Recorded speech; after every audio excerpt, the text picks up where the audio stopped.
Muito bem, senhoras e senhores. Everything good? Good. Eu sou Antônio José e esse é mais um episódio do AJ. Esse canal que a gente fala com pessoas importantes que projetaram carreiras maravilhosas.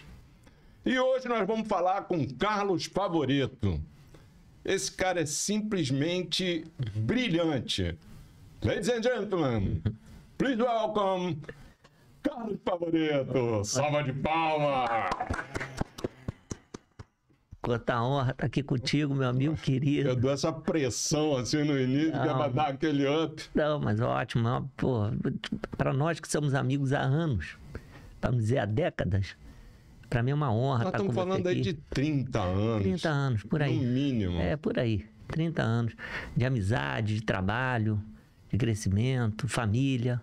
Então, para mim, estar aqui contigo é uma honra mesmo. A honra é toda minha, eu te agradeço pro seu muito público, por estar pro aqui. seu canal. Olha só, eu quero falar contigo. Tá faltando 50 inscritos pra gente chegar na marca de 1000 inscritos orgânicos. Então não perde tempo, já vai lá, se inscreve no canal, deixa teu like, faz comentário, compartilha e ajuda a gente a trabalhar esse conteúdo. Tá aí. Carlinho Favorito, eu vou dizer só uma coisinha aqui, eu vou ler porque o teu currículo é extenso.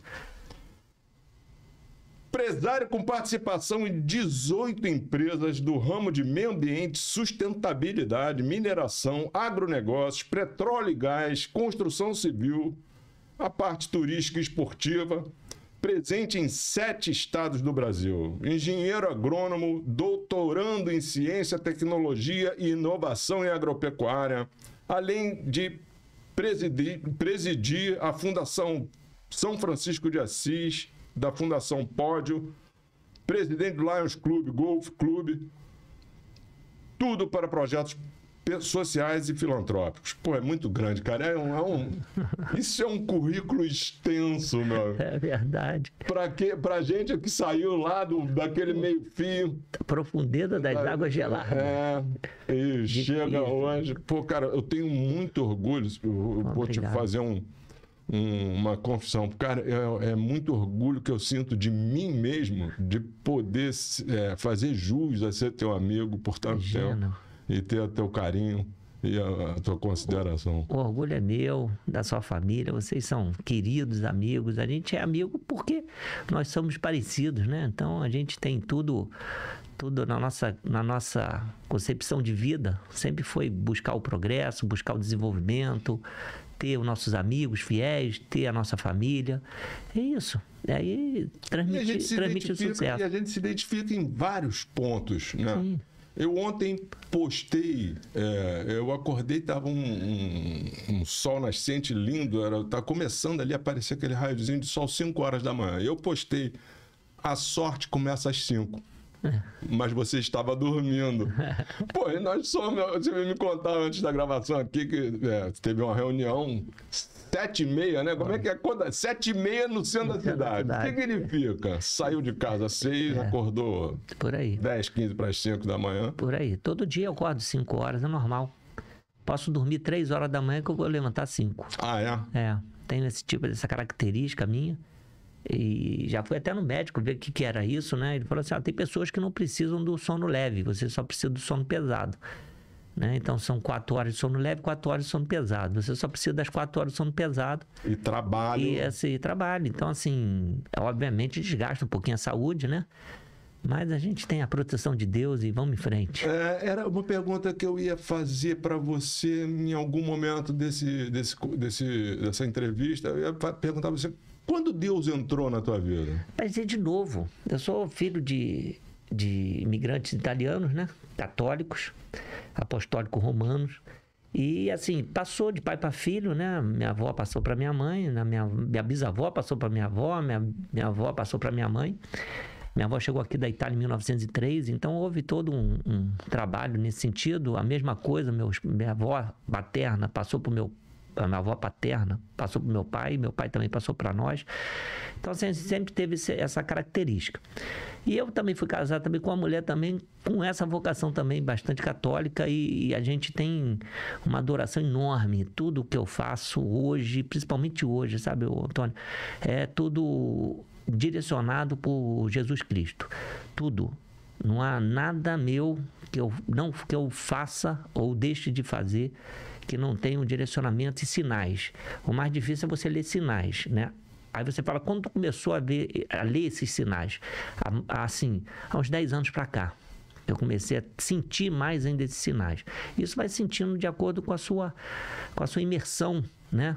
Na religião, né? No encontro com Deus. E aí você vai tendo esses sinais. É difícil ler esses sinais, né? Então, assim, resumindo, eu já venho nessa dedicação minha há alguns anos, né? E agora, recentemente, por que 10 anos para cá? A gente vai tendo nosso caminho, principalmente a gente que veio da profundeza das águas geladas, é muito difícil furar a bolha, né? Uhum. E entrar dentro de um nicho que nunca foi nosso, né? É difícil, você pensa assim, eu não gosto nem de dizer minhas origens, porque vai parecer que a gente é arrogante, né? Porque, né, a gente vem numa pegada, né? Passando pelos todos os níveis sociais que a gente possa ter, né? Nível baixo, classe média baixa, média, classe baixa, média e rica, né? Então, assim, a gente conhece o caminho de ida e de vinda. E você se relaciona com essa galera da camada social mais embaixo, da camada social, você é sempre o Carlinho transparente, cristalino, a gente olha no olho, sente o Carlinho, tá ali quem é? O Carlinho tá ali. Mas tem que ser assim, né? Na vida a gente aprendeu com isso, a gente estava até conversando sobre isso, essa questão da transparência, da lealdade, né? Falar olho no olho, mostrar o caráter, né? Sem nenhum tipo de conversa fiada, né? Tipo assim, é isso, e mostrar para as pessoas, né, o que é a realidade, né? E por que você está seguindo aquele caminho. Então, assim, a gente sabe o caminho de ida e de vinda. Esse é o diferencial. Isso facilita também, tá? Porque a gente cria mais coragem, vai criando casca, né? E aí vai ficando com mais coragem, vai crescendo e vai alcançando. Tipo assim, eu posso, eu consigo. Tanto é que eu tenho os programas sociais que eu vou fazer palestra. Anota isso. Você pode. Todo mundo pode. Verdade. Segue, por favor. Pois é, então nos trabalhos sociais tem um programa social que eu faço lá no Golfe, chamado Golfe Te Quero Golfe nas escolas. Aí eu reúno as crianças uma vez por mês, sempre às terças-feiras, e aí reúno essas crianças de colégios, de escolas municipais da Grande Rio, né, da região da Baixada e também da cidade do Rio de Janeiro, do município, e eu levo elas com um ônibus fretado por nós, não é um ônibus comum, um ônibus de luxo, né? E essas crianças chegam lá e se deparam com um ambiente completamente diferente que eles possam imaginar. Porque o Campo Olímpico de Golfe, ele foi feito para as Olimpíadas, obviamente foi projetado e foi construído com toda a tecnologia internacional, ou seja, é um campo com toda a característica gringa, né? Então você está ali dentro, você parece que você está exatamente fora do país, né? Então as crianças entram para lá. Abre a cabeça. Não abre, porque nós adultos, que já conhecemos boa parte do mundo, a gente se surpreende quando entra lá. Imagina uma criança que está ali estudando no mundinho dela e chega lá, ela toma um choque. E elas vão para lá. Por que esse ônibus de luxo? É um projeto meu. O que eu quero? Eu quero dar um choque de realidade. E não adianta. Teve empresários de ônibus, amigos nossos, dono de empresa de ônibus, falou assim, pô, eu queria te ajudar nesse programa. O que é o mais caro? Eu falei assim, o mais caro é o frete dos ônibus. Aí ele falou, então eu dou o ônibus. Eu falei, qual ônibus você vai me dar? Aí ele falou, o ônibus que eu tenho aqui. Eu falei, esse eu não quero. Eu quero um ônibus assim, assado, assim, tipo avião, tipo, sabe, assim, Concorde. Pra criança entrar ali e sentir, tipo assim, meu Deus, o que é isso? Né? E dar oportunidade para elas. Quando elas chegam lá, elas têm aula de educação ambiental, têm aula de golfe, fazem um lanche, plantam uma árvore e fazem uma prática muito barata. Já atendi mais de 3.500 crianças. E quando elas plantam árvore, tem uma área lá que a gente chama Floresta das Crianças, que a vegetação já está bastante frondosa. Por quê? E eu costumo dizer isso, porque foi plantado por amor. Né? Então são crianças que estão ali e a palestra final é minha com eles. Eles não entendem nada, porque eu digo para eles, eu estudei colégio municipal, estadual e federal. Então eu chego para eles, olha só, aonde você está aí, ainda falo que tem professora que fica assim olhando, assim, como é que pode? O presidente do Campo Olímpico de Golfe, né? Empresário, engenheiro, ter estudado no colégio municipal, eu falo o nome das escolas todas. Aí os professores me dizem, eu já estudei lá também, não sei o quê. Então, assim, é um barato. E eu falo com emoção. E eles ficam ali me olhando assim, tipo assim, eu falo para eles, olha só, se o tio tá aqui, dando a palestra para vocês, eu saí da onde vocês estão. Então, se eu cheguei, vocês podem chegar também. Como vocês fazem isso? Usando a religião, tendo o respeito aos mais velhos, ao professor, aos seus pais, aos seus avós, aos seus irmãos, tá? E dedicação ao estudo. Tendo isso, você já tem meio caminho andado. O outro são outras características que vocês vão aprender com o futuro. Mas agora basta isso. É difícil? Não é difícil. Lógico que não é difícil. É só seguir isso aí que eu estou falando para vocês. Já tem meio caminho. Outra parte é esforço de trabalho, dedicação, família, e aí você vai chegar e vai conseguir o sucesso. Podem ter certeza disso, acreditem. E saem de lá maravilhado. Fica emocionado. E muita gente vai para lá. Então, assim, você fica emocionado falando aqui, porque cara. Tem características assim que já aconteceu lá. Tem uma característica que foi demais, o Tony. Se você tivesse, você chorava junto comigo. Mas eu choro todo dia essas coisas, cara. Eu tava um dia, ela tava lá, num evento desse. Aí eu cheguei lá e falei assim, gente, vamos então distribuir o lanche depois da minha palestra. E aí eu olhei assim no público, já tem mais ou menos umas 100 crianças, que normalmente a gente traz 70, 80 crianças. Quando é mais do que 70, a gente pega 2 ônibus, 3 ônibus, 4 ônibus. Depende do tamanho do evento que nós vamos fazer e do número de escolas disponíveis para a gente buscar para esse evento. E aí eu cheguei num desses eventos, até mais ou menos uns 4 anos atrás, logo no início do programa, uma criança gordinha, de óculos, não comeu o lanche. Todas elas pegam e já devoram já o lanche, né? Então, um lanche feito com muito carinho, colocado numa sacolinha, toda estilizada, toda bonita, eles abrem o lanche e já devoram. Essa criança não comeu. Tava levando para casa. Pois é, me chamou atenção isso. Me chamou atenção. Por que aquela criança, logo, sem nenhum tipo de bullying aí de contra os gordos não, mas logo gordinho, e era uma criança tão bonita, que eu falei assim, me chamou a atenção, por que ele não estava comendo? Aí eu chamei um menino que estava junto comigo, dando palestra, e falei assim, dá uma olhada por que aquela criança não está comendo. Ele já voltou com uma lágrima assim, ó. Aí ele falou assim, seu Carlos, não está comendo porque ele falou que vai ter mais 3 irmãos e vai dividir com os 3 irmãos o lanche. Olha a dignidade dessa criança, irmão. Olha o caráter dessa criança. Obviamente você deu umas 3 lanches, ó, come isso aí, leva isso aqui. Fiz exatamente isso, você me conhece bem. Peguei e falei, vai lá, pega 3 lanches, pergunta onde está a mochila deles, tira o lanche dele da mochila, coloca os 3 dentro, sem ninguém ver para não constranger ele, e diz que os 3 dos irmãos dele estão garantidos na mochila e o dele ele pode comer aqui agora com os amiguinhos. Fez isso e, pô, uma felicidade. E tem vários outros. A criança tu vê chegando e tu vê que ela tá com o sapato de festa, cabelinho arrumado, limpo, as crianças saudáveis, lindas, bonitas, né? Obviamente classe baixa, mas felizes. E é isso que a gente tem que resgatar, né? Eu estou sentindo que as gerações estão perdendo um pouquinho isso, né? As pessoas têm que estar felizes, independente de onde eles estão, né? E isso você consegue com educação, com religião, você consegue ter esse equilíbrio. É difícil, tá? Ainda mais quando você convive, onde nós convivemos, né? Quando a gente era mais jovens, né? Onde você tinha ali uma brutalidade muito grande e uma diferença enorme, né? A gente não tinha classe média na nossa época, né? Ou era o cara era pobre ou era rico.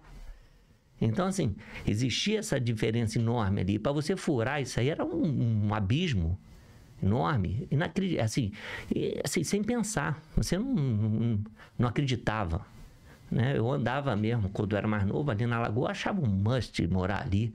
Achava, né, na Lagoa Rodrigues de Freitas. Hoje eu tenho para morar lá e não quero. Entendeu? Então, assim, eu não quero porque eu tenho, assim, eu moro onde eu estou muito satisfeito.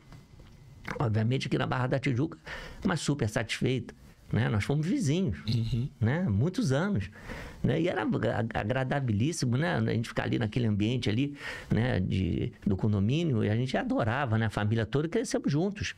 Me conta aqui, você, como é que é esse negócio? Aí você estudou, fez toda a tua carreira acadêmica, todo o teu trajeto acadêmico, escola municipal, estadual Federal. E federal. Eu terminei, fiz agronomia, e aí eu tinha bolsa para estudar ou na Itália, porque eu sou cidadão italiano, ou na Inglaterra. Eu podia estudar, eu podia escolher, né? Eu era bolsista da Embrapa, da empresa brasileira de pesquisa agropecuária. É uma das maiores empresas do mundo. A minha maior empresa do Brasil, não é Petrobras, é a Embrapa. Magnífico. É sensacional. Nós somos os maiores do mundo em produção de commodities agrícolas. Nós somos a fonte de alimentos para o mundo. E conhecimento, né? Não, essa turma tem a Embrapa é reconhecida no mundo inteiro, uma fonte de conhecimento. Incrível, incrível. E eu trabalhava com pesquisa na área de genética e também na parte de soja, na parte de fertilizante. Já formado? Não, era bolsista de iniciação científica, antes de formar. Né? No terceiro período, quarto período, ou seja, 2 anos depois que eu comecei a estudar, eram 5 anos, eu comecei a ter bolsa de ensino de iniciação científica. Eu fui todo preparado para ser pesquisador. Quando terminou o curso, eu precisei vir trabalhar. E eu não tinha oportunidade. Ou ficava trabalhando para poder ajudar em casa, né? Ou eu ia fazer essa bolsa pensando em mim só. Eu fiz a opção correta. Eu pensei no coletivo, da família, pensei em todo mundo. Falei, não vou. Que eu poderia ir, se eu estivesse pensando só em mim. Então eu fiz essa opção, e foi a opção acertada. Logo quando eu saí, foi em 92, que estava tendo o quê? A Rio Eco 92, que começou a falar sobre os conceitos todos de sustentabilidade. Sim. Olha como é que Deus vai dando o caminho e vai te direcionando. Dessa época eu não conseguia enxergar isso. Eu vou fazer uma observação, fiz isso aqui outro dia, que é assim, vou repetir a cena e o meu produção vai pegar esse corte bonitão. Cara, o Carlinhos se preparando, toda essa parte que você fez aí de estudo, de ir lá para pesquisa, você está se preparando, e Deus está vendo e vai te mandar uma oportunidade. Só que essa oportunidade, ela não vem na tua direção, ela vai lá num ponto futuro. É isso. E você vai na direção daquele ponto futuro. Isso. E a tua oportunidade vai chegando, e quando a oportunidade encontra com a preparação, isso aí. Bum. Explode, exatamente isso. Isso é Deus. Deus, são sinais. Alguém vai dizer para você, pô, o Carlinho... Deu sorte. Tava no lugar certo, na hora certa. Fulano de tal ajudou ele. Hoje eu não falo mais disso, não. E você continua, depois dessa oportunidade que vai te engrandecer, tu vai mudar de patamar naquela escadinha da evolução da tua vida profissional... Você vai continuar se preparando e virá outra oportunidade. Exatamente isso. E foi exatamente isso. Vou resumir rápido aqui. Aí eu me deparei com a questão ambiental, que em 92 foi a segunda maior conferência de meio ambiente do mundo. A primeira foi em 72, eu tinha 2 anos de idade, em Estocolmo, na Suécia, quando o mundo começou a falar sobre meio ambiente. Na verdade, tudo começou em 69, nos Estados Unidos. E dos Estados Unidos foi para a Europa, esse conceito de sustentabilidade. Né? Até então, tipo assim, por que só pensar nos dados econômicos, os dados sociais, e por que não pensar em meio ambiente? Né? Essa questão de fauna, flora, essa questão toda da dinâmica da sociedade, essa interferência com o meio ambiente e a dinâmica da sociedade, dinâmica urbana, dinâmica rural, enfim, tudo isso só foi começar a discutir em 72 no mundo e ficou restrito no mundo. Chegou aqui no Brasil, em 92, na Rio Eco 92, aonde nos reuniu o maior número de chefes de estados da história do Brasil aqui. Nem nas Olimpíadas se juntou tanto chefe de estado como na Rio Eco 92. Eu me deparei com isso, falei, opa, peraí, isso é um ramo de mercado, eu vou ganhar dinheiro e ainda vou proteger o meio ambiente, imagina. Quando fala em proteção do meio ambiente, não é apenas preservar, não. É proteger, tipo assim, está gerando resíduo, vamos tratar o resíduo e vamos dispor no local adequado. Que resíduo é esse? Lixo. Cada um de nós produzimos 1 quilo de resíduo por dia, né?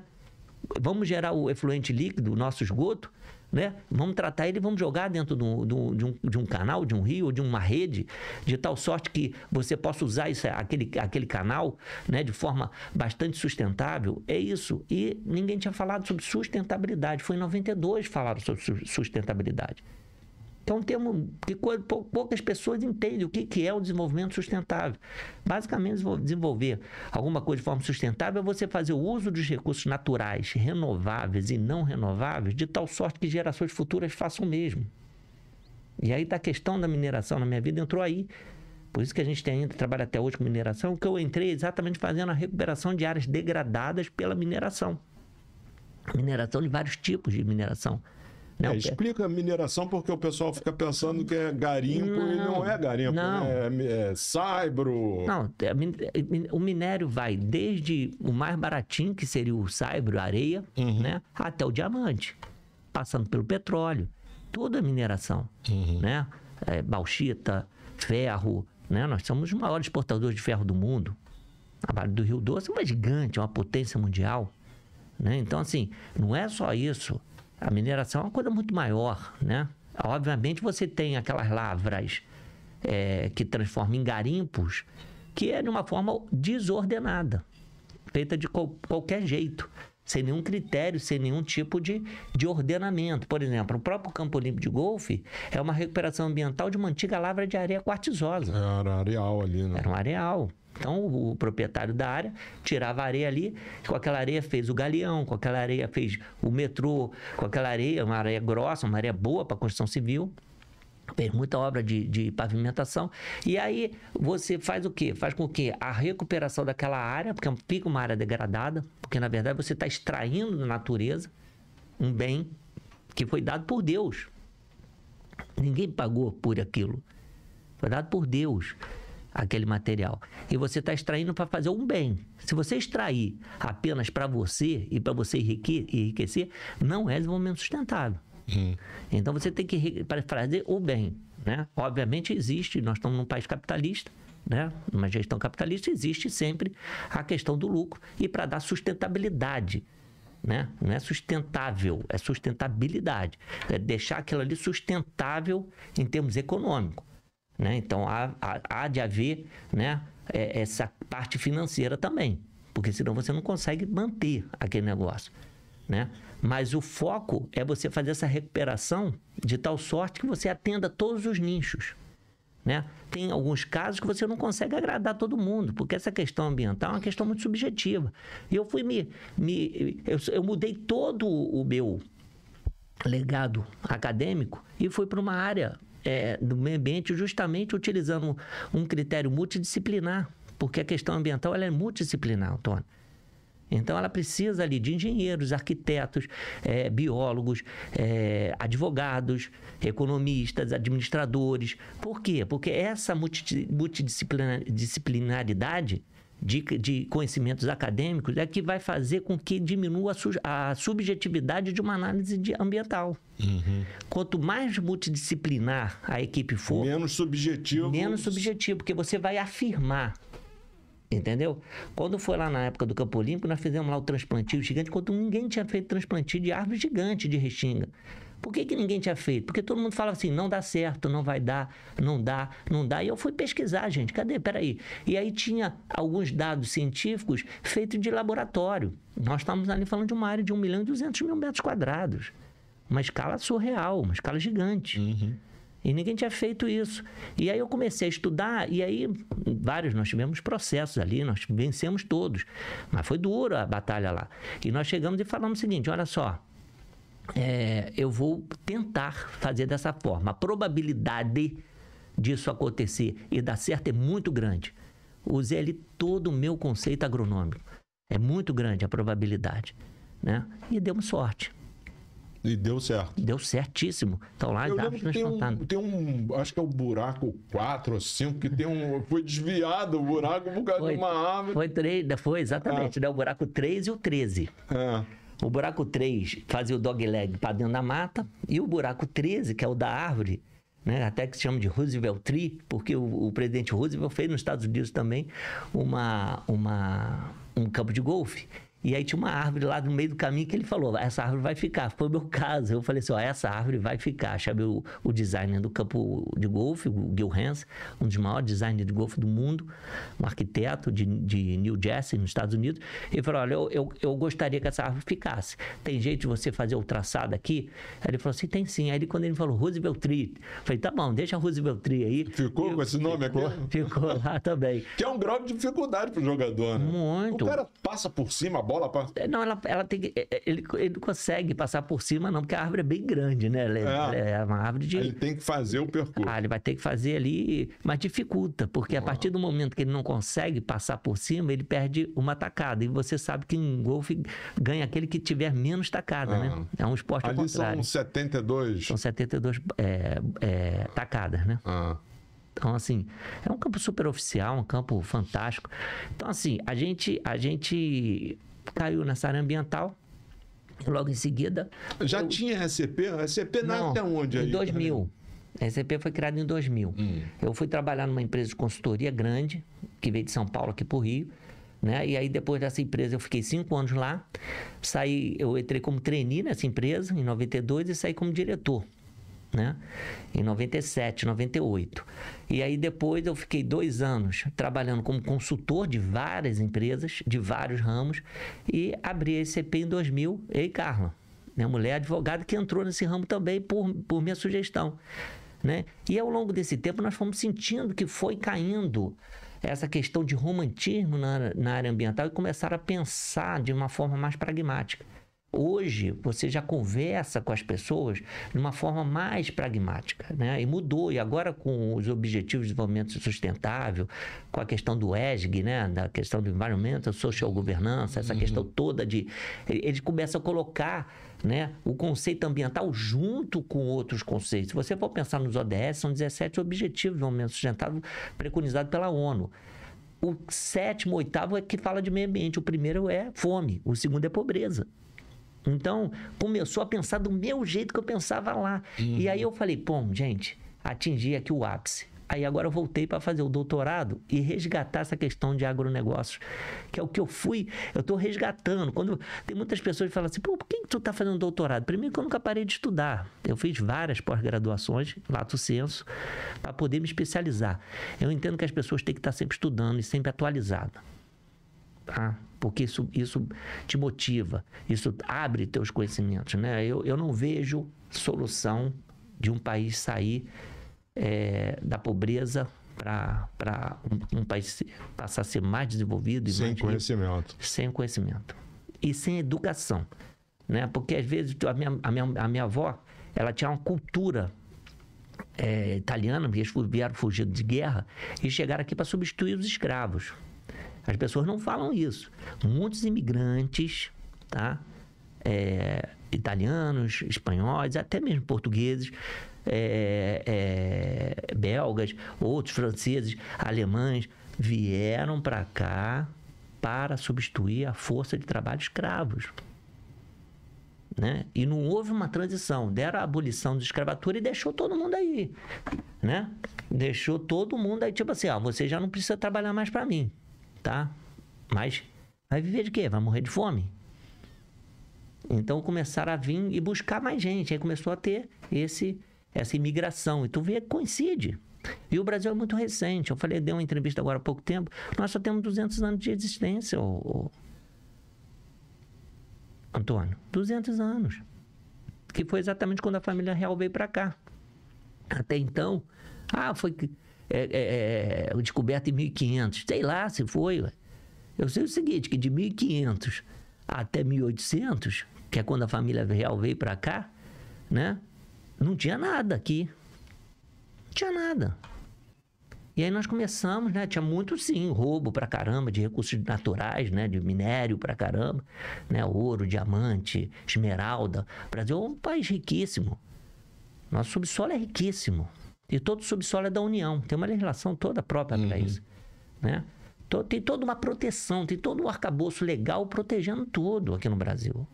Nós temos lei para tudo, a gente não precisa mais de leis, não. Nós temos muitas leis. Precisa botar em prática as leis que tem. A gente precisa que o poder público exerça a sua função, tá? E deixe os empresários trabalharem. É o que a gente precisa, né? A função dele é o seguinte, ele é o nosso sócio majoritário. E a gente quer que o dinheiro que a gente paga de imposto, porque o empresário sério paga os seus impostos. Eu, você, pagamos nossos impostos. E eu pago amarradão os impostos. Mas eu fico decepcionado com a fonte de uso, né? A máquina pública é muito pesada. É muita gente para eles sustentarem. E não volta, né? Não volta. Não tem um retorno. Aí você pega os seus empregados, que é aquilo que tu falou, que a gente conversa com nossos funcionários, nossos empregados, né? Você vê que o camarada piorou as escolas públicas. Eu estudei no colégio público, piorou. Você vê que o atendimento público também de saúde piorou. Você vê que a segurança piorou. Então você começa a não entender mais por que isso. A gente, quando na nossa época, eu morava no subúrbio, nós tínhamos o guarda que ficava ali na esquina. E ele mesmo tomava conta. Hoje nós não temos esse guarda, nós temos milícia tomando conta de bairros. Que história é essa, pô? O governo tem que tomar providência quanto a isso. Entendeu? Nós temos lá uma escola que você tem creche. Agora, por exemplo, pela Fundação São Francisco de Assis, nós fizemos uma creche ali em Guaratiba. É mesmo? É uma creche lá, inauguramos com 30 crianças. Até o meio do ano vamos estar com 50. E eu quero virar já esse ainda em agosto com 180 crianças. Então, assim, aquela mãe que precisa trabalhar porque deram a oportunidade para as mulheres trabalharem. Ótimo. É ótimo. A grande maioria dos meus funcionários e diretores são mulheres nas empresas, que trabalham com um cuidado muito grande, né? As mulheres são muito mais concentradas do que nós homens. Elas se concentram. Na verdade, nós homens fazemos uma tarefa só e vamos em foco nessa tarefa. Elas conseguem fazer várias tarefas ao mesmo tempo. E todas muito bem feitas, com muita dedicação, com muito carinho. Então, a mulher dessa, ela não tem onde deixar o filho, Tony. E ela não consegue trabalhar.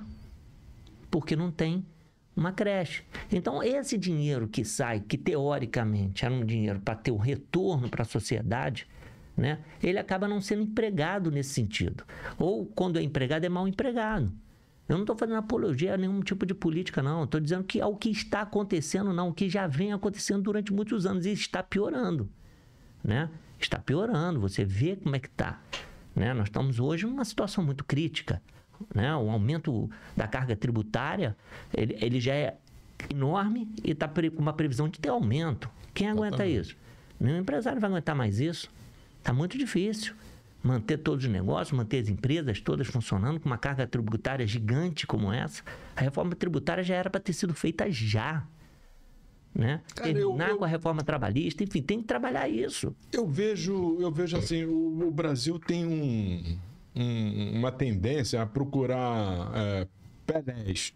Todo mundo é Pelé, ninguém quer ser Clodoaldo. O Brasil tem isso, todo é mal do mundo. Ninguém quer ser Clodoaldo, Brito, todo mundo quer ser Pelé. Então, os Pelés, ao invés de olhar o mundo, por que o mundo faz que dá certo? Pô, eu não vou ser Pelé não, eu vou copiar o que o cara faz, dá certo lá, eu vou copiar, vou fazer igual, em tese vai dar certo aqui.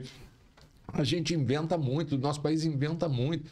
Só complica. É o cara querer inventar roda. Concordo plenamente contigo. Eu, quando faço minhas viagens, isso já desde sempre, quando eu tive a oportunidade de começar a viajar o mundo, e, obviamente, sempre com meus filhos, eu vou mostrando isso para eles, eu vou sempre para mercados produtores. Ali você começa a identificar a população, como é que é a cultura, no mercado produtor. Você riquíssimo, né? Não, você identifica. Você sabe se a pessoa... O Mercado Limpo, você sabe, esse povo aqui é um povo, né, que tem essa cultura da limpeza. Aí tu vai no mercado imundo, tu fala, opa, esse povo aqui já... E aí você vê a diversidade, o tipo de alimentação, você começa a entender como é que funciona a dinâmica daquele povo. No mercado de produtores, nos supermercados, né? Então a gente começa não vou só atrás de ponto turístico, não. Ponto turístico é ótimo, porque é ótimo para quem está lá no poder local, né? Porque é o caso aqui do estado do Rio de Janeiro, né? Nós temos uma riqueza natural dado por Deus pouquíssimo aproveitável. Isso aqui é um berço do turismo, né? Aí você chega aqui, por exemplo, vai no Corcovado, já é uma confusão para tu subir, né? Chega lá mal atendido, não tem um receptivo à altura da qualidade do monumento. Daquele, o Cristo Redentor, né? Você vai no bondinho, idem. Você sabe que o principal atrativo turístico do Rio de Janeiro é o Barra Shopping. Eu estou sabendo disso. Recebe mais pessoas do que tudo o resto. Mas você que trabalha com incrível. publicidade, você sabe bem disso. Né? As pessoas querem fazer mídia ali próximo, porque tem uma aglomeração maior de gente. Né? Ninguém pede para você, eu quero fazer uma mídia lá na subida do Pão de Açúcar. Tu vai, opa, ninguém pede, vê se vai querer. Não quer, porque ele está lá com outro tipo de cabeça. Né? E o turismo é uma atividade muito bacana, uma atividade que ela, assim, no nosso caso, deveríamos explorar mais. Né? Teve avanços nos últimos anos, teve. Tá? Teve pessoas, bons gestores no turismo, né? Sempre tem, né? Festivais, teve avanço. Ô, Carlinho, eu tive fiz uma entrevista aqui com o Marco Antônio, da Plus Media, não sei se você vai lembrar dele. Ele trabalhou na Olimpíada, foi a Plus Media que fez todo o contexto publicitário. E ele levantou aqui, cara, a ciclovia ali da Niemeyer. Cara, o troço tá lá jogado, aquilo ali. Seria muito simples trazer a iniciativa privada, obviamente, com um retorno de mídia, e não precisa necessariamente ser uma mídia estampada, uma placa fixada ali, um retorno de mídia para que aquilo ali fosse devolvido ao Rio de Janeiro. Sim. Com a engenharia correta. Aquilo lá caiu, não sei o que, a onda bateu, tirou o negócio, aí depois foi um período também de o pombo procurando para dar uma cagada em cima, né? E aí caiu de novo, caiu a barranco, agora fizeram lá coisa, mas tem que devolver aquilo e trazer a iniciativa privada para fazer com que aquilo, porque potencial de turismo, cara. Essa questão de ciclovia é uma questão importantíssima, né? Você vai nos países da Europa, eles já têm essa cultura, aí é o que eu te falo, que é a cultura de... Mas em nenhum lugar, cara, eu acho, sei lá, em Capri, talvez você consiga dar um rolê numa ciclovia com aquele visual ali daquele costado da Niemeyer. Tudo é feito com bastante critério, tudo pode. Desde que seja feito com muito critério. Igual tu tá falando da questão da mídia, se for uma mídia disfarçada, for uma mídia que é do jeito, você tem que despertar. Você é especialista em mídia exterior, você consegue despertar. Várias vezes você já chegou para mim e falou, não, Carlinhos, não vamos fazer dessa forma, não. Né? Algumas campanhas que eu presenciei junto contigo, fizemos inclusive juntos algumas campanhas publicitárias para lançamentos imobiliários aqui na Barra da Tijuca. Você falou, vamos fazer assim, de festivais também na Barra da Tijuca, vários festivais que você fez aqui, mídias externas, faz assim, desse jeito, que vai dar certo dessa forma. Então, as pessoas têm que pensar tecnicamente. Para pensar tecnicamente, ela tem que ter formação técnica. Para ter formação técnica, tem que ter estudo. Né? A pessoa tem que estar habilitada. Obviamente, você tem a questão do bom senso, né? Isso é natural seu, mas somente bom senso não vai ter jeito, porque você não vai conseguir ter essa instrução suficiente. Foi o caso ali da ciclovia ali da Niemeyer, né? Subestimaram a força da natureza ali. Né? Então, esse estudo da força natureza, né, é um estudo feito através da maré ali. Né? Então, se tivesse contratado pessoas bastante habilitadas, pessoas que agora estão contratando, né, com certeza teriam previsto. Estão mexendo. Estão mexendo, então a prefeitura está trabalhando nesse sentido, buscando pesquisadores das Você universidades federais. Falou de imposto, Carlinhos. Eu vejo assim, outro dia eu conversei com um amigo aqui, que está transferindo, está desgostoso com o Brasil, está transferindo suas coisas para o exterior, e ele todo preocupado com a questão tributária no exterior. E eu falava, cara, por quê? Você chega, sei lá, vou falar Estados Unidos, que era o caso em questão. Você chega nos Estados Unidos, você paga o imposto volta. Não raro, o cara junta uma grana na vida, volta para sua faculdade, faz aporte na faculdade, a faculdade que o formou. Faz tudo. O cara tem orgulho de pagar imposto, porque o imposto volta, a saúde está lá, a educação está lá. As rodovias todas tudo arrumadinho. Quando dá um piripaque lá da natureza, que nós não temos essa parada aqui, né, a natureza interferindo de alguma maneira no percurso. Quando tem isso, eu tive um mês depois de um furacão lá em Naples. Eu cheguei lá, vou chegar lá, tá tudo destruído. Cara, cheguei e já tava tudo arrumado de novo. Então você vê, você tem orgulho de pagar. Ficamos conversando muito tempo nessa questão Do tributo, que o brasileiro, ele quer pagar tributo. Ele não tem problema nenhum, ninguém quer subtrair a sua contribuição, diminuir a sua contribuição. O que o cara quer é que essa contribuição ela retorne pra gente. Mas isso é a função do tributo. Mas a gente fica discutindo nome, cara. Essa porra não sai disso, de discutir nome A, nome B. Briga de Banco Central por ser ministro de Fazenda. Nome. Tá sempre falando nome, nunca tá falando pauta, causa. Ele nunca pensa em desenvolvimento. Né? Então é preciso, para isso é importante que também a sociedade tenha foco nisso. Né? As pessoas não pensam muito nesse negócio. Até pouco tempo, você teve uma crise enorme de energia no mundo, no Brasil principalmente, né? A questão no finalzinho do governo Fernando Henrique. E começaram a se deparar quando tiveram que desligar alguns ar-condicionados, desligar elevadores, viram que não podiam desligar a estação de tratamento de efluente dos condomínios, né? Porque eram feitas, a grande maioria, por lodo ativado, com biológica, que ficavam ali sopradores jogando oxigênio para dentro daquela massa ali para tratar o esgoto. E descobriram que não podiam desligar aquilo ali. Por quê? Porque ia matar todas as bactérias e não ia ter o tratamento. Ok. E aí viram que aquilo ali estava fazendo com que ele não conseguisse bater a meta da questão do apagão. Isso é uma história recente que quase ninguém fala sobre isso. E aí, quando eu fui contratado para fazer várias perícias, chegou lá e descobriu o seguinte: gente, eu tenho uma estação aqui, mas eu pago o esgoto para a companhia. Ou seja, eu estou pagando 2 vezes. Descobriram que estava pagando 2 vezes quando tiveram que desligar a estação. Ou seja, passa desapercebido.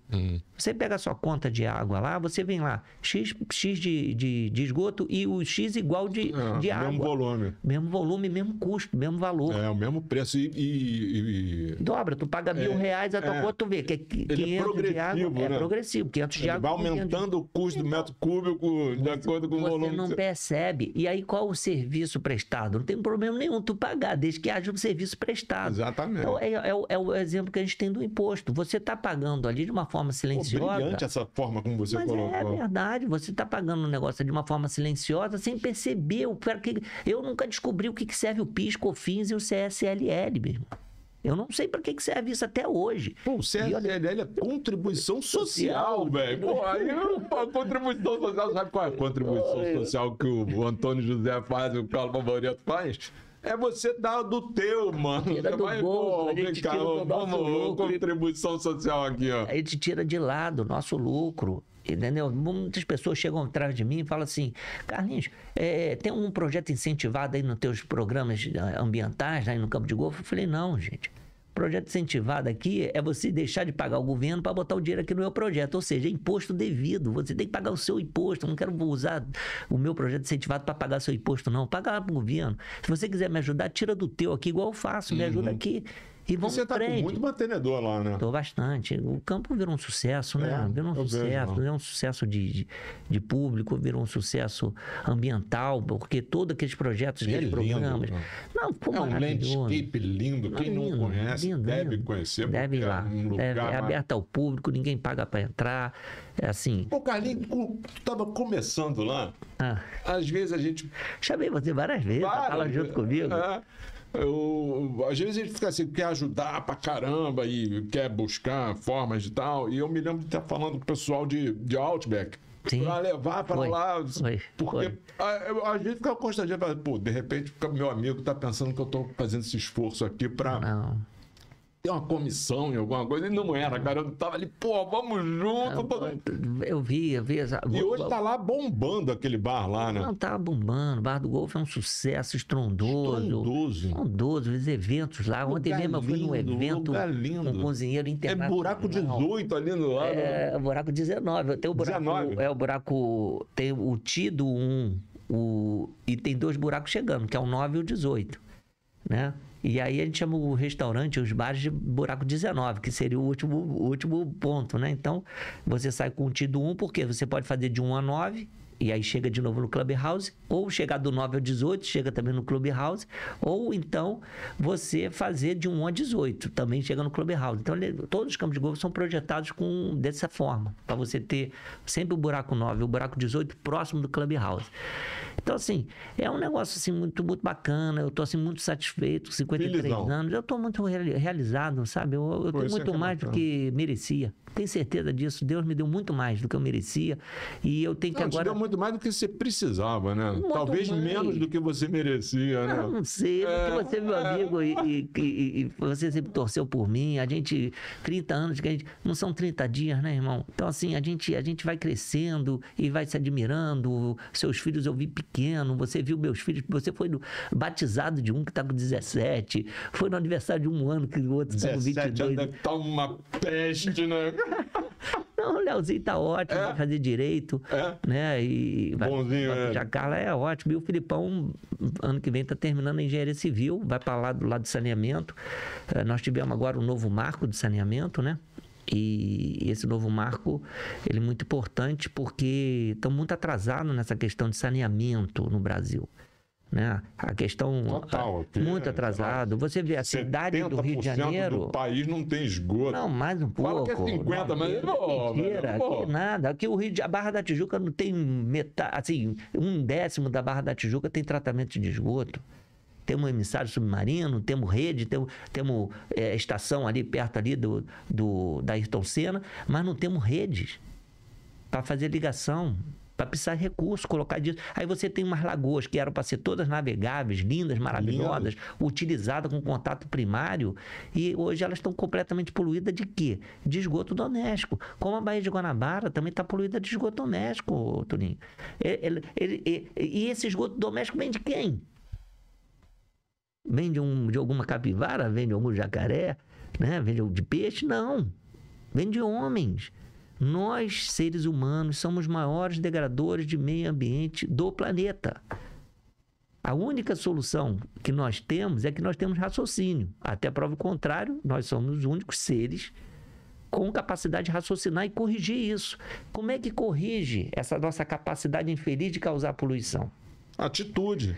Através de medidas mitigadoras que fazem reduzir isso, atitude, ou medidas compensatórias, que pode acontecer o seguinte: olha, não tem jeito, vou ter que fazer esse traçado aqui dessa avenida, vou ter que fazer esse túnel, mas para compensar isso aqui, eu vou construir creche, eu vou construir escolas, eu vou plantar, vou fazer um reflorestamento na mesma bacia hidrográfica, eu vou fazer uma recuperação de uma área degradada, enfim, é isso.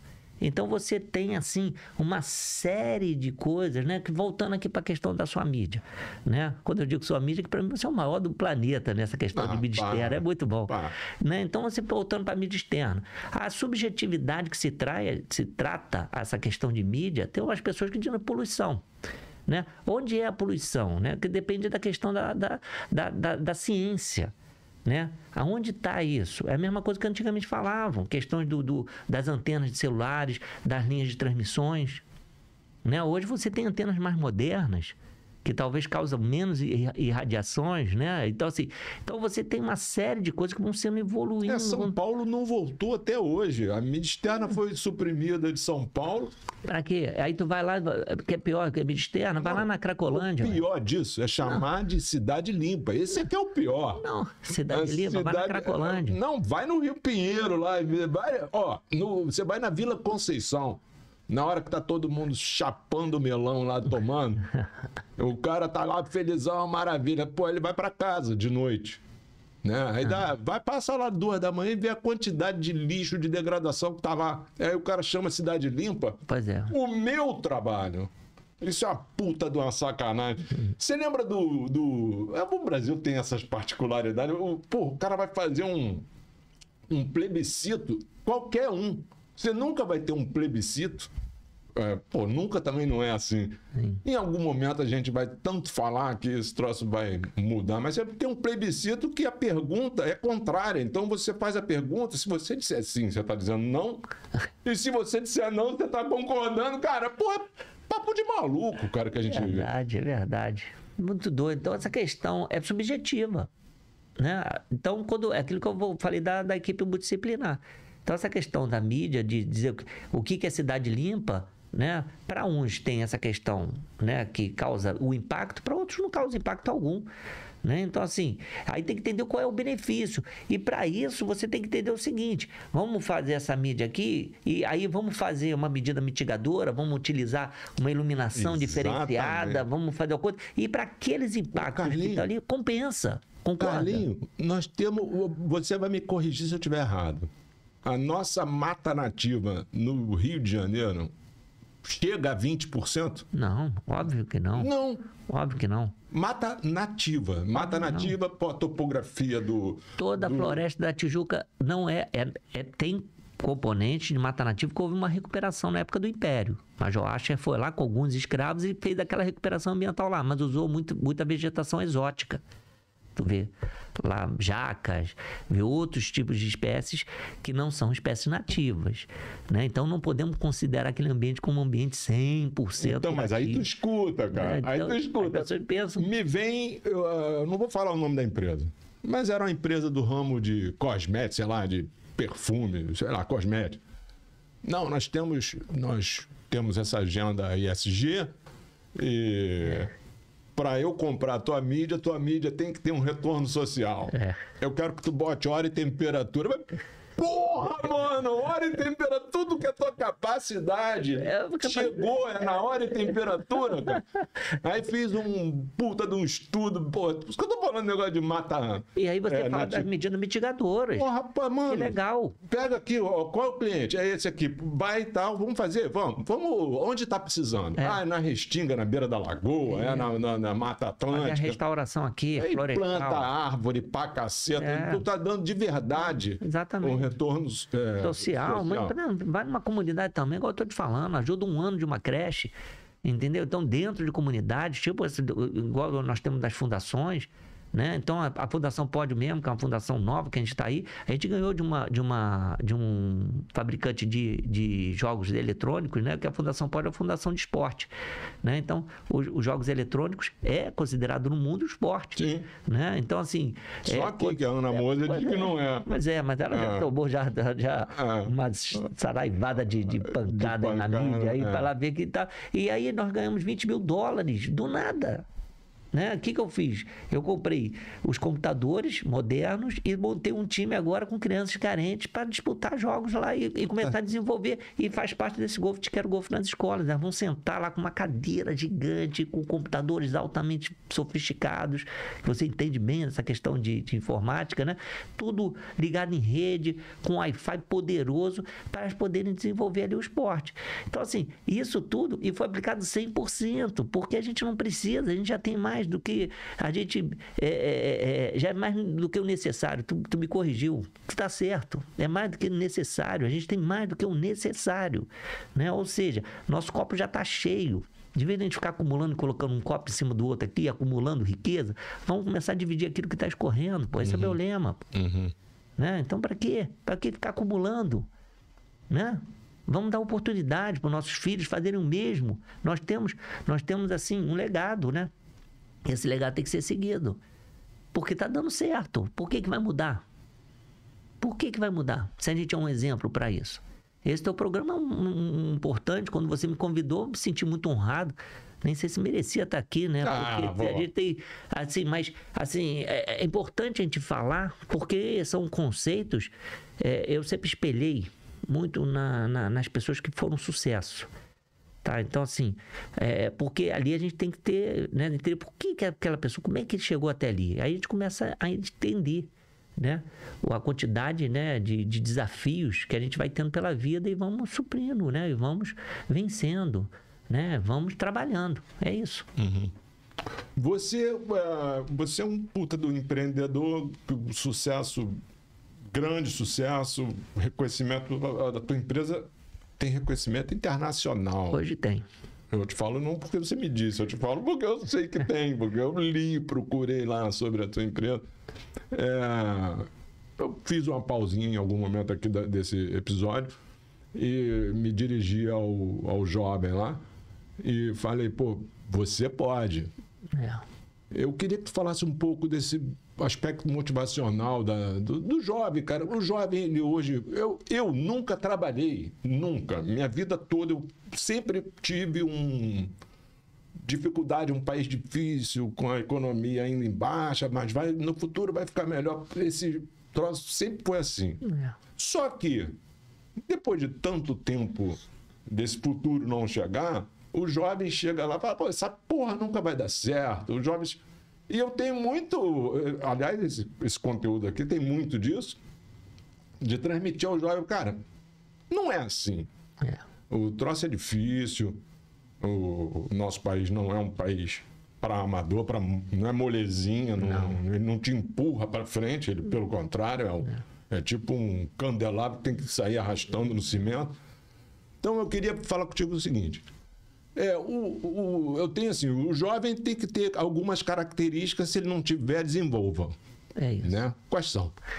Na verdade, ele tem que entender o seguinte, o jovem, né? Hoje nós estamos passando por uma geração, não sei qual é a letra hoje, né? Tem X, tem Y, tem Z, e fica inventando dentro do alfabeto aí, né? Todo esse abecedário aí, tudo, né? Tudo essa parte aí. Eu entendo o seguinte, o ser humano é o ser humano, né? Ou seja, é uma criação de Deus. Então nós estamos aqui com um propósito. Ele tem que entender já dizendo o seguinte, qual é o seu propósito? O que você quer fazer da sua vida? Então esse é o primeiro passo que ele tem que entender e se identificar nisso aí. A partir do momento que ele consegue, isso é um problema, porque hoje os nossos jovens não estão sabendo o que querem da vida. Esse é um problema, nós estamos com uma geração muito complicada, porque na nossa época nós não tínhamos telefone, não tínhamos computador. E nós éramos antenados nas notícias da onde? Escrita principalmente, né? Jornais, revistas e tudo, e radinho, né? E depois veio a televisão, e depois veio o computador já em 93, 94. Nós tivemos acesso. E celular, então, o telefone era uma coisa raríssima. Você tinha um telefone no bairro inteiro que atendia todo mundo. Depois começou a ter o telefone dentro de casa, quem tinha telefone era rico. Na nossa época de infância. Hoje não, hoje a criança pega isso aqui, o celular, e aí tem todas as informações aqui. Nós antigamente, para estudar, nós tínhamos que ir para a biblioteca, alugar livro, pegar isso, pegar aquilo, né? Para os nossos irmãos, passavam um livro para o outro, lembra? E aí ainda brincava com eles, assim, nossos irmãos mais velhos, não risca muito livro não, que esse livro vai passar para mim. Lembra disso aí? Hoje está tudo aqui, e-books e tudo. Houve sim uma evolução tecnológica, houve uma inovação muito grande, importante. Só que essa inovação está causando com que exista uma preguiça mental dos jovens. Então, primeira coisa é isso, identificar o que eles querem. Segundo, ter esforço de trabalho. Não adianta querer ficar, porque não vai vir do céu. Esquece. Né? Mais dia, menos dia, vai quebrar a cara. Aquele jovem que estiver esperando que vai vir alguma coisa do céu, não vai vir, porque é bíblico isso também. É o que eu fiz aqui agora do Ponto Futuro. É exatamente isso. Sabe aquele cruzamento do Alex Teixeira? Que o Pedro Raul não chega. Você, como flamenguista ou como vascaíno, não vamos falar de futebol, porque a gente nós estamos ferradinhos, né? Estamos muito ferrados. Então, assim, é exatamente isso. Você tem que estar antenado, você tem que ter esforço de trabalho muito grande e estudar. Né?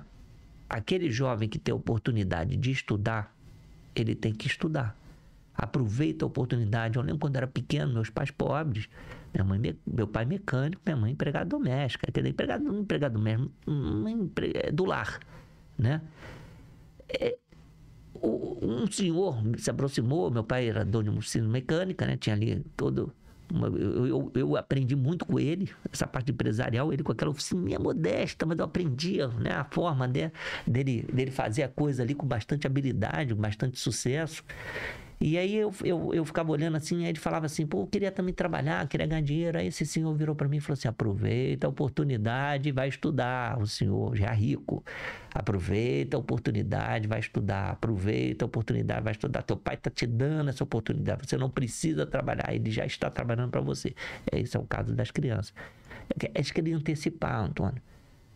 Né? Então elas querem ver que nós já estamos com essa idade, que a gente pode comprar o carro que a gente quer, a gente pode comprar um barco, a gente pode, né, ter uma vida. Eles querem ter a mesma vida que a gente, só que eles não querem passar pelo que a gente passou. Por quê? Porque é tudo aqui vivendo no mundo da fantasia. Né? Essa questão toda de influencers, essa questão toda... Pô, que é isso? Na nossa época, os influencers eram Monteiro Lobato, né? Eram escritores. Pô, que é isso? Pô? Que história é essa? Pô? Sujeito que veio do nada, pô. Vem de influência de quê? O que ele construiu, pô? O Ariano Suassuna. Pô, Ariano Suassuna fala que... Porra, você vem falar que, sei lá, Gilberto Gil é gênio. Pô, se tu fala que Gilberto Gil é gênio, qual é a classificação que eu posso dar para Einstein, Aristóteles? Não, mas é verdade, é referência. Então, assim, não estou falando, assim, não tem nada contra ou a favor, mas eu quero que, foi o meu filho mesmo, mais novo, o Léo, fala assim, filho, você está escutando esse sujeito, o que ele é, o que ele faz, o que ele veio, de onde ele veio, o que ele faz, ele tem algum conteúdo que vai fazer com que você cresça? É isso também, o jovem não pode ficar perdendo tempo com isso. É muita besteira que se ouve, é muita confusão, é muita fantasia. E a vida é dura. A vida não mudou, Toninho. É isso que o jovem tem que entender. A vida não mudou. Você tem que trabalhar para você comer. Isso, volto a te dizer, é bíblico. Aquele que não... Isso está no Velho Testamento, está nem no Novo, tá? Está na época de Moisés. Aquele que não trabalhar não tem direito a ter o pão na mesa. E isso é o que está escrito na Bíblia. Pode ler lá que está lá escrito. Jesus veio e amenizou. Porque o Novo Testamento com Jesus falou mais de amor. Mas tu pegava no Velho Testamento, era guerra. Briga. Corta a cabeça. Era isso. Aí veio Jesus com o Novo Testamento e aí começou a falar mais da questão de amor, né? E falta também isso. As pessoas estão sem carinho. Empatia. Não estão se relacionando. Você vai sentar numa mesa, né? E você olha para o lado, tem um casal, tem um com telefone, outro com o telefone. Na nossa época, primeiro sentar numa mesa de um restaurante para almoçar ou para jantar era uma raridade. Só em alguma comemoração muito especial, concorda? Porque não tinha tanta facilidade assim. Hoje, fica um casal, um olhando aqui com o outro, e cada um com o seu celular, até se comunica pelo celular, por chat ou por Você WhatsApp. Vai comer o quê? Eu vou comer. Mas tá na minha frente, um do lado do outro. Tu percebe, somente os jovens. Estão no cinema, estão valendo. Tu mesmo, tu tá aqui para ver o filme, cara. O que tu tá fazendo com esse troço aí? Desliga esse negócio, cara. Então, assim, é preciso a concentração, é preciso estudar, é preciso ter o esforço, é preciso trabalhar, né? Trabalhar, pensar o que você vai querer da sua vida. Então esse é o recado que eu dou para os jovens. Eu não sei se eu confundi mais da cabeça deles, entendeu? Não. Mas é importante os jovens entenderem o seguinte, eles não estão no caminho certo não, tá? Essa geração que tá não é boa, não tá legal. É preciso melhorar muito, é preciso desapegar, né? Até para você entender. Então aí falando questão de fake news. Não me pega, nem a você. Porque quando eu vejo aquele negócio, a gente já vê, é mentira. Por quê? Porque nós temos uma formação. É mentira. É mentira. É mentira. É mentira. Porra, toda é mentira. Porra, então a gente já tem. Nós temos uma formação que nos dá essa oportunidade de discernir o que é o certo e o que é o errado. E os jovens não estão tendo isso. E aí acabam emplacando. Quando você não tem isso, que era o meu caso, eu dizer o seguinte, opa, não vou me arriscar não. Já aconteceu isso muito quando a gente foi abrindo as empresas, né? Eu só pegava o seguinte, porque quando eu saí de uma empresa, eu só tive dois empregos, né? Então, quando eu saí da empresa que eu trabalhava antes, eu só saí dela, quando eu estava aqui num galho segurando, eu só peguei o outro galho. Quando eu estava firme, eu soltei esse. Então, as pessoas têm que pensar o seguinte, tem que se equilibrar. E uma coisa que eu falei hoje, no grupo de trabalho aqui da diretoria de uma das empresas minhas. É difícil chegar ao topo. É difícil. O caminho é árduo. É duro. Mas é mais difícil ficar lá. Ficar. Aí que é difícil. Porque aquilo ali fica igual aquele negócio assim. A ventania. Quanto mais alto, maior o vento, né? Eu fico pensando assim, sabe o que é? Igual aquele negócio de pau de arara, né? Aquele pau de arara não, pau de sebo. O camarada sobe lá naquele pau de sebo escorregadio, né? Difícil chegar lá. Quando chega lá, tem um monte de gente ali balançando o pau de sebo assim pra tu cair de cima. Então, assim, é muito difícil você ficar no topo. É muito difícil você ficar no topo. E a forma de você chegar no topo, né? Tem algumas empresas minhas que eu já esgotei. Falei, cheguei aqui ao meu limite. Né? Então, para ela crescer mais, precisa ânimos, né? Então, assim, a gente vai começando a mudar, oxigenar a diretoria, fazendo com que mude, né? Pode mudar até para pior, mas muda, né? Então, assim, para você ter mudança do paradigma. Essa questão do ESG é uma questão importantíssima que chegou, mas não pode virar política, senão vai virar igual as ISOs. Vira marketing, igual né? as ISOs, é marketing, entendeu? Uma política de marketing, né? Tipo assim, não, eu tenho um ESG, tá bom, mas o que te dou que um tu faz? selinho que te garante que você é bom. Mas quem escolhe se você é bom sou eu. Ele não, você que é meu amigo, eu dou. Essa empresa aí agora, famosíssima, da nossa época, estava devendo 41 bilhões de reais. Eu falei, como é que pode uma empresa dever 41 bilhões? Não tinha auditoria? Tinha. Tinha todos os certificados. E ninguém viu que estava devendo 41 bilhões. Pô, que história é essa, pô? Que história é essa? Né? E aí tu vai ver essas empresas tudo sonegando, tudo com um volume enorme de imposto atrasado, sonegando. E pauta é SG lá. Não, pauta todo. Os três carinhas lá, olha como é que eu sou maneiro. Olha, ricão. Olha, tá rico, então tira aí, pô. De 40 milhões não vai fazer, né? Tem 300 milhões, 300 bilhões, pô, tira 40 aí. E cobra lá o prejuízo dos caras lá. Então dizendo que vai botar 10 bilhões, né? Pô, eu tenho um amigo que morreu lá em 780 mil reais. Pô, dele. Pois dele. Ele falou, pô, cara, eu tenho meu negócio é pequeno. Eu atendia uma das empresas da loja americana. Você tá falando, eu falei nome, né? Era burro. Não era pra falar. Foda-se também.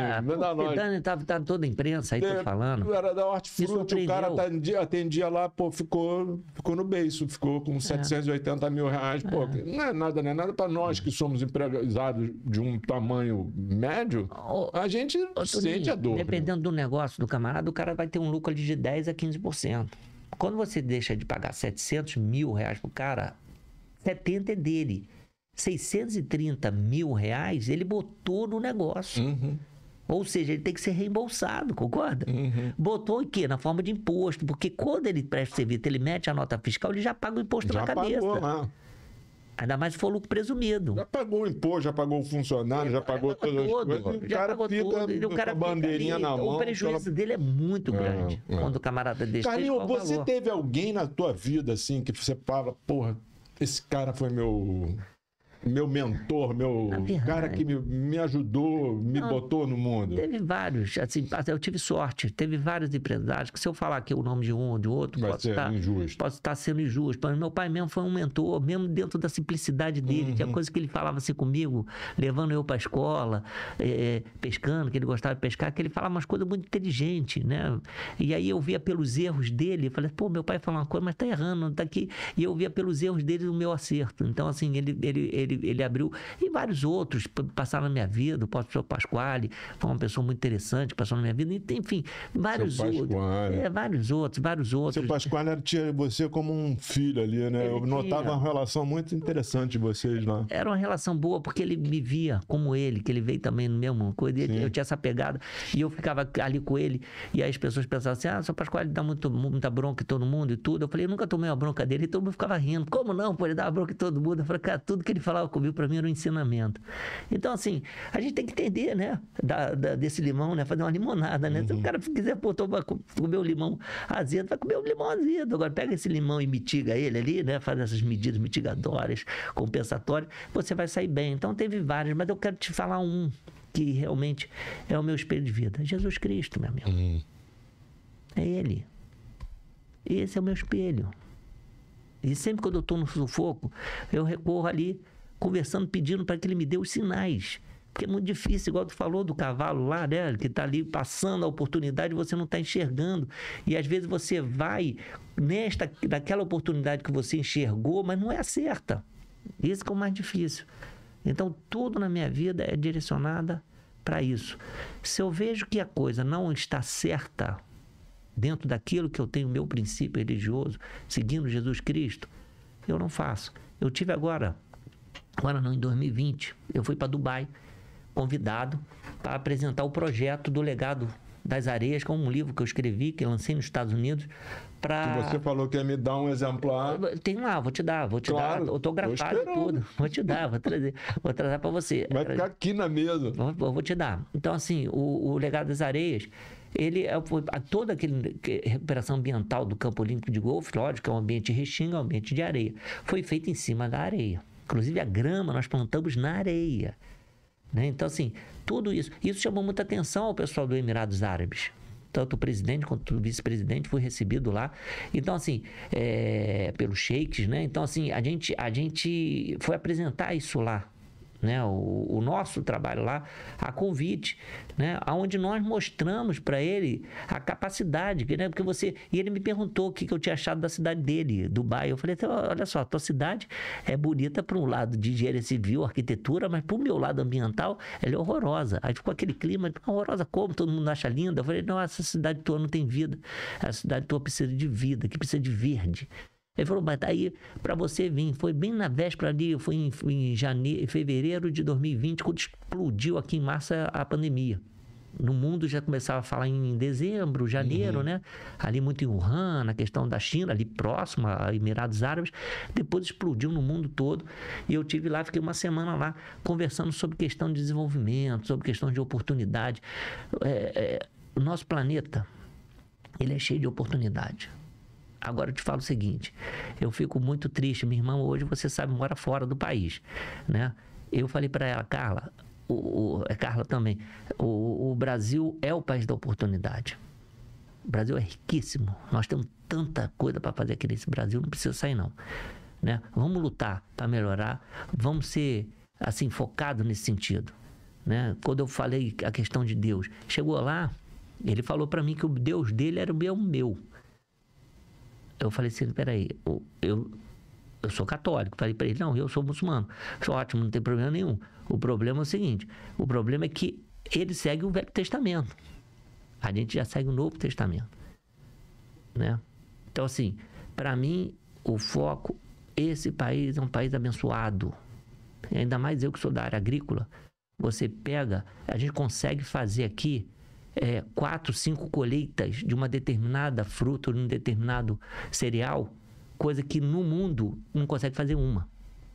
Olha a oportunidade. As nossas estações são bem definidas. Nós temos clima quente, seco, úmido, né? Nós temos verão, primavera, outono, inverno.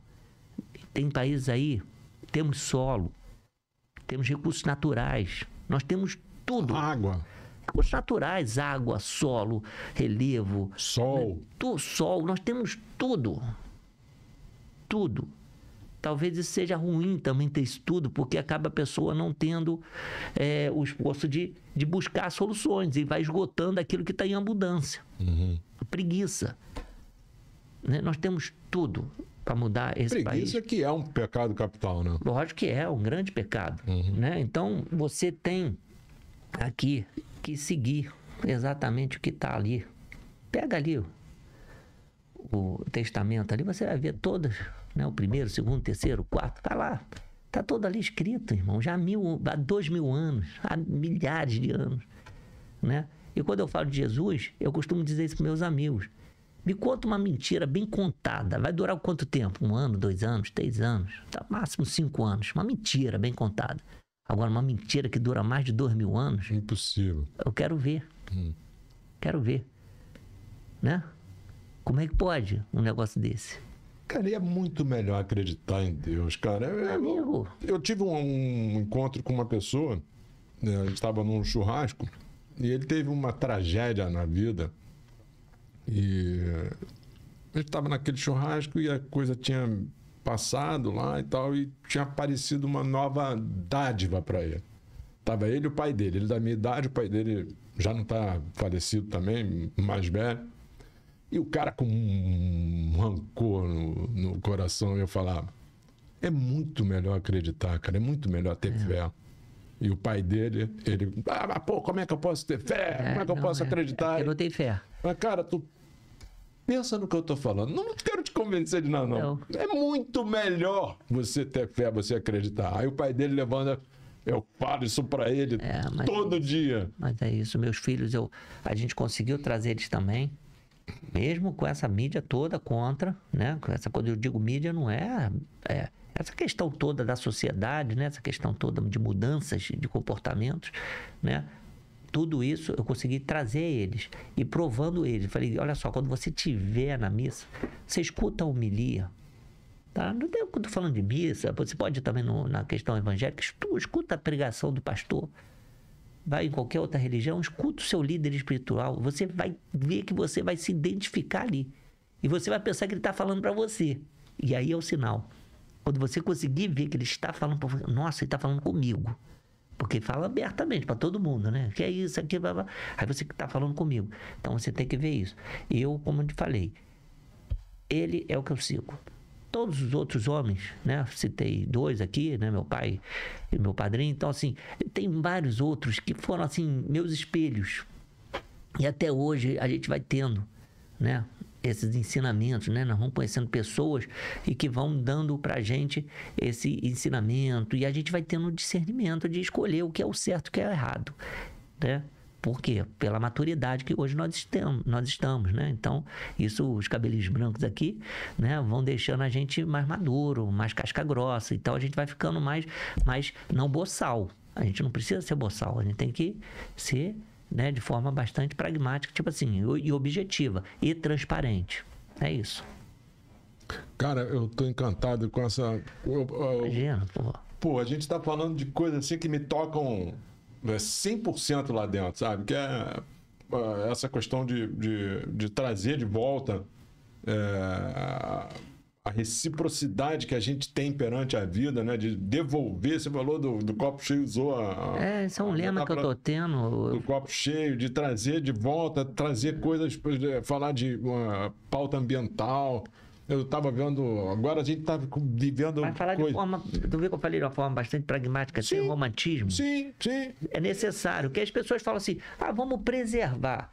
Mas preservar e não cuidar é abandonar. Então não é preservar. Uhum.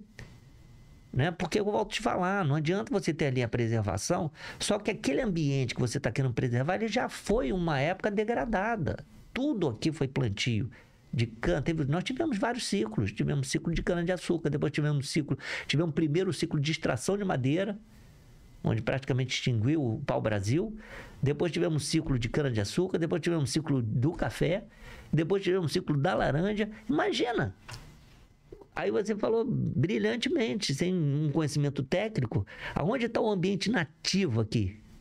Não, então, dentro desse negócio do nativo, da vegetação nativa, né? Você sabe que a gente está recebendo aqui o pessoal da mídia externa, né? Sim. O pessoal a gente tem aqui norte, nordeste, é incrível como assim, tá levando um papo, puro amor que a gente está fazendo, né? Puro amor que a gente está fazendo, e essas pessoas estão...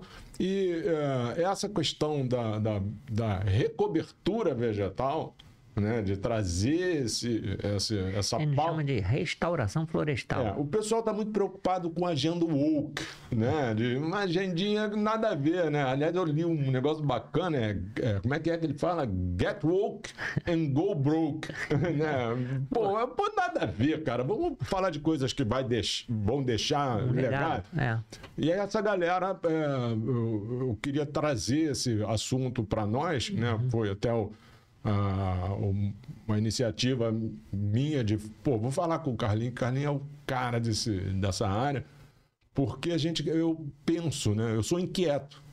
Eu vou, aquilo não sai do meu radar, em algum momento... É uma característica boa para a pessoa ter o sucesso. Eu vou acomodado. Em algum momento eu vou trazer esse assunto para os grandes players da área industrial, que estão fazendo os anúncios grandes, as grandes campanhas, esses caras trazerem para essa pauta da recobertura vegetal. E aí eu queria contar muito contigo lá com a SP para a gente... Imagina, nós estamos no princípio até, assim, a gente está muito focado nessa questão de restauração, né? Ambiental, não, restauração florestal, porque quando você faz essa restauração, você está fazendo exatamente o que a gente chama de princípio de ecogênese, é imitar o que Deus Criador fez com a mão do homem, né? Então não adianta você num ambiente como aquele ali do campo de golfe, ou como um ambiente de praia, que nós também temos um projeto grande da Flora Litoral, a SCP faz esse projeto lá na orla inteira de recuperação da flora de Restinga, né? Utilizando espécies que não sejam adaptadas para aquele ambiente. Porque a partir do momento que você faz um paisagismo com espécies exóticas, você vai ter que irrigar aquela espécie. Você vai ter que adubar, você vai ter que dar para ela mudar energia. toda a fauna. Você muda completamente e a fauna não é atraída. No ecossistema. É exatamente isso que tu falou. Olha como é que você pensa bem, dentro de um discernimento claro, transparente. Quando você coloca aquele ambiente nativo, com espécies nativas adaptadas, você facilita a manutenção. Você não tem tanta manutenção, porque ele é onde ele mora. Não é aquilo ali. E aí vai atrair quem? A fauna. E aí existe ali uma inter-relação muito interessante da fauna, porque a fauna tem determinada espécie de flora que só se reproduzem se aquela fauna for lá e encostar a barriga no pólen e passar pelo ovário da planta para a planta germinar e fazer a semente. Então, assim, e se reproduzir e se perpetuar. Tem uma série de uma inter-relação muito interessante que cientificamente já está super comprovado. Então, esse processo de ecogênese que é o interessante da questão hoje. Não é simplesmente recuperar, é restaurar, né? Então, você fazer uma restauração florestal... mais perto do que estava lá antes de nós, Exatamente. Né? Então, é o que eles chamam de processo de ecogênese. É você transformar aquele ambiente. O convite... Muita honra, tô dentro. Pô, vamos fazer isso, vamos tocar esse assunto mais. Eu tenho falado com quem tem mais interesse, né, nessa parte... Pô, isso não vai ficar para mim, nem para tu. Não, óbvio que não. Se a gente fizer alguma coisa bacana, isso não vai ficar pro filho do Arnaldo. Do Arnaldo, do Matheus, do Felipe, do Léo. Todo mundo. Carlinhos, nós vamos caminhando aqui para os finalmente do programa. Eu amei estar contigo aqui. Imagina, uma honra. Não esquece do meu livro. Vou mandar trazer. Mandar trazer aqui para você. Deixar aqui O Legado das Areias, um livro muito, muito interessante, um livro eu vi lá, história. Eu vi o livro, encadernação bacana, lindo, uma produção, uma editoração bacana. Foi um livro que ele foi patrocinado pela ECP, foi patrocinado pela GE na época e pela Cirela. Então nós fizemos o saudoso Rogerinho, Jonas Zieberstein, um dos homens também que me espelharam também muito. Judeu, mas uma pessoa muito devota a Deus, né? Então, assim, ele é uma pessoa que me inspirou bastante. Igual eu estou falando, tantas pessoas que passaram, você também foi uma delas. Estou te falando aqui do fundo do coração, quanto nós discutimos essa questão, cada um no seu ramo. Né? Então você tem discussões, para mim, eu não vejo, igual tu fala, pensar em recuperação ambiental, vou chamar o Carlinhos para trocar uma ideia, pensar em mídia externa, não tem como não chamar o meu amigo Antônio José pela competência que você tem, que vai agregar muito valor à nossa discussão, à nossa conversa. Então isso faz com que a gente tenha várias referências, né? Mas a minha principal referência é Jesus Cristo. E assim, de mão dada, a gente vai seguindo à frente. À frente, sempre juntos. Se você gostou desse conteúdo, desse papo maravilhoso do Carlos Favorito, já sabe, né? Se inscreve no canal, tá? Nós estamos chegando em 1000. O YouTube nos reconhece como um produtor de conteúdo digital.